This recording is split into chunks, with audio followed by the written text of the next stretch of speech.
Well, welcome to 810. Heeg and Kogan here. We're still in the Imperialism unit, and today we're going to talk about how we wind up acquiring that beautiful island in the middle of the Pacific, Hawaii. I'm sure you've been there. I have not. I haven't either. I've been to the Pacific, did some diving in the Pacific. You've been to Bora Bora, I've right? been to Bora Bora. Yeah. You know, it's beautiful. You know, pros and cons to going to islands as well. Of course, getting certain things within the country or the island really expensive when you're talking about, you know, imports, exports, and all that stuff. But that's a story for another time. But yeah, the Pacific is beautiful. And if we want to talk about, you know, acquiring Hawaii, since we want to just go to the Pacific right now, this is where we're talking about. So when we look at this unit and we're looking at, you know, trying to expand our power overseas, we're going to look at how we're going to do that in the Pacific. We talked about opening up trade with Japan and how we did that using gunboat diplomacy. You can almost say that we use gunboat diplomacy here in Hawaii almost. We went, we flexed. Yeah. You know. Yeah. Although the term doesn't go with it quite often, but yeah, our history with Hawaii and it eventually becoming the 50th state and the birthplace of President Barack Obama, that we were kind of like, hey, you're an independent kingdom, but you're ours now, you know, and you can thank pineapples for that. Pineapples, sugar, revolutionaries that are there. If you've ever eaten a Dole pineapple, you've supported the overtaking of the Kingdom of Hawaii. And people in Hawaii, Hawaiians to this day, they, you know, when you talk about history and they go back to this, they do not like it. So let's go to some notes just for the heck of it. When we're looking at reasons as to why we're doing this and how we're going to acquire things, it really comes down to making the United States much more powerful, expanding the Navy, and of course, money. A lot of people in the United States felt, hey, if we didn't become more powerful, if we didn't get any foreign markets, our economy would collapse. Yeah, because it's like kind of goes back to the Industrial Revolution. We're mass producing goods. We're mass producing products. And it's like, you can only buy a Model T Ford every so many years. Mm-hmm. So if Ford has all these cars, we need more people to buy them. We need more customers. Yes. And I think that's exactly what we said. Yeah. Alpha Thea Mahan, Navy captain, Navy historian, felt that, you know, he also argued in his book that, you know, in order for the United States to become more powerful, to protect our ships, the Navy needs to expand. We're going to need to acquire more lands, more territories, more islands, because the Navy needs to expand. And he specifically mentions Hawaii, right? And he specifically mentions Pearl Harbor in that book. And what better place than Hawaii? Yeah, he's like, the Pearl Harbor is a natural harbor. It's got a small, narrow opening, yet it's really deep. It's really large. We can get a lot of ships in there. Great for defense. It might be, yeah, it'd be a great place to build a military base, particularly a naval base. So they felt also, again, the Navy's going to be needed to protect our merchant ships that are traveling throughout the Pacific. And yep, that was it with that one. So there he is, Alpha Thea Mahan. There's that book that gets people reading it and thinking. And here's the Navy that he wants to help to expand.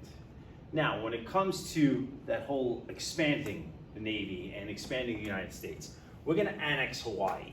So annex simply means to add on, if you're thinking about this for a test. But our much more elaborate definition here is the legal incorporation of some territory into another geopolitical entity. Usually it is implied that the territory and population being annexed, keywords here, is smaller and more weaker of the two merging entities. You may have heard this in 7th grade with the annexation of Texas, where we added Texas on, which then led to a war against Mexico, and yeah, so that's where we first mentioned this word annexation. I thought there was another point I was going to make with this, but that's it. Okay, I also talk about the word annex if you've ever read the Diary of Anne Frank. She keeps referring to the annex as the place where they lived, which was like a room that was added on. In addition to, yeah, a lot of buildings. All right, so we've kind of like put in your head what this word actually means. Now, in terms of this, in order to add on to smaller and weaker. There you go, smaller and weaker. You know, you have if you're talking about a building, you have the big part of the building, you have the small part of the building. Now, the reason we hit you up with smaller and more weaker is because for this little scenario here, all right, we're going to pretend that a bigger school takes over this school. So what we're going to use here for this scenario is North Babylon. North Babylon is now going to take over Deer Park. Now, there are going to be pros and cons to this as well. Now, the thing is that when we're looking at this, you know, we are now going to become the Bulldogs. blue and white. No more Falcon. They're probably going to change the middle school name to, I don't know, Bulldog something, whatever the case may be. Now, when we look at the football field, this is what it's going to look like.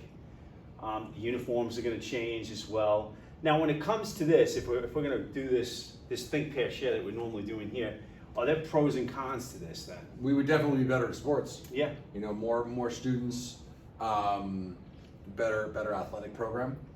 I would go to say that better academics even.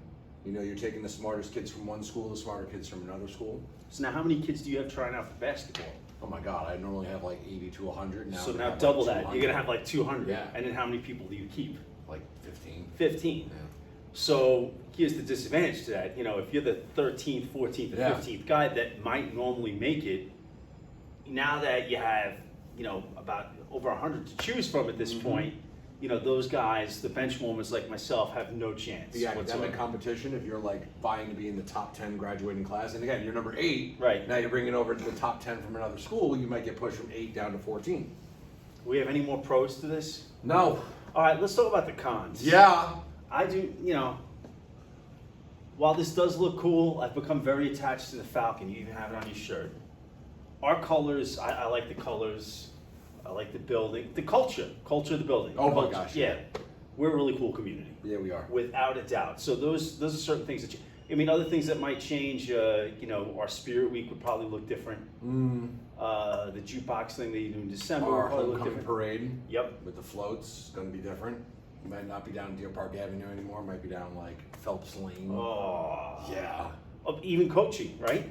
You and I, they could probably toss us to the side. Well, I'm expendable. You coach 4 sports. They're like, just get out of here. These are other things to consider as well.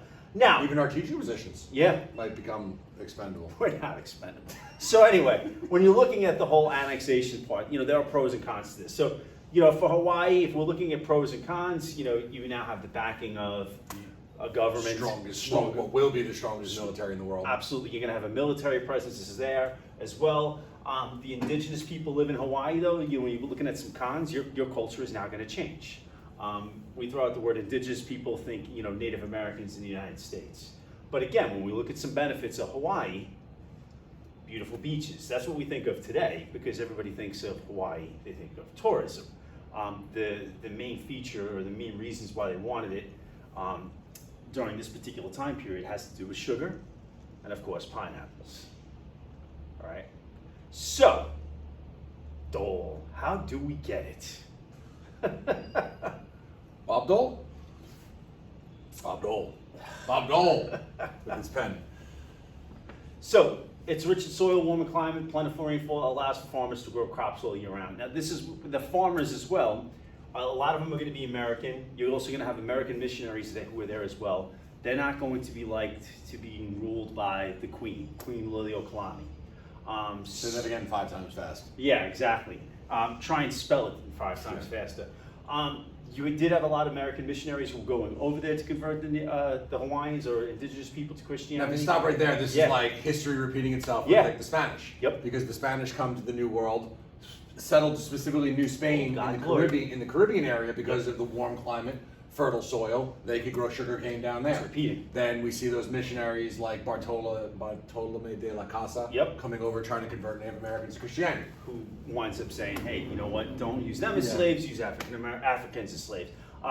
Now, since you're talking about another, history repeating itself, now you have Americans over in Hawaii. They don't like being ruled by a queen. And what do they decide to do? They decide to revolt. They don't like this whole idea. They get into a little bit of trouble, and pretty much who do they call on to come and help them out? The United States. So we wind up having these huge sugar plantations that are there.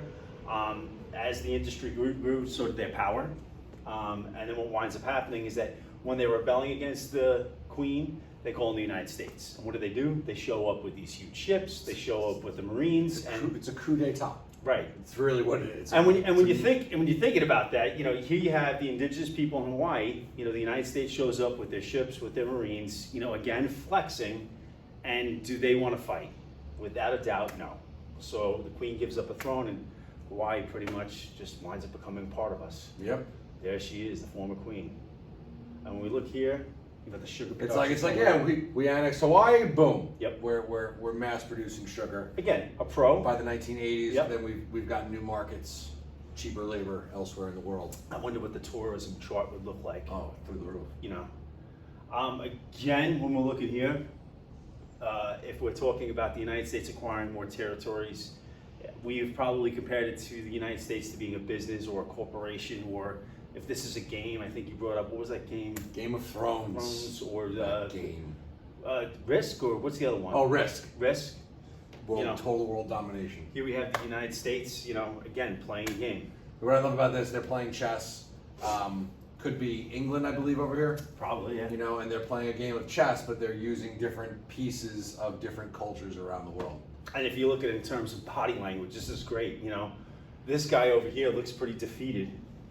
You know, mouth open, looking at the board, holy smokes, and, you know, Uncle Sam, he's just chilling, going, Legs crossed. Yep. legs crossed, whatever. Checkmate. Give me another cup of tea or coffee.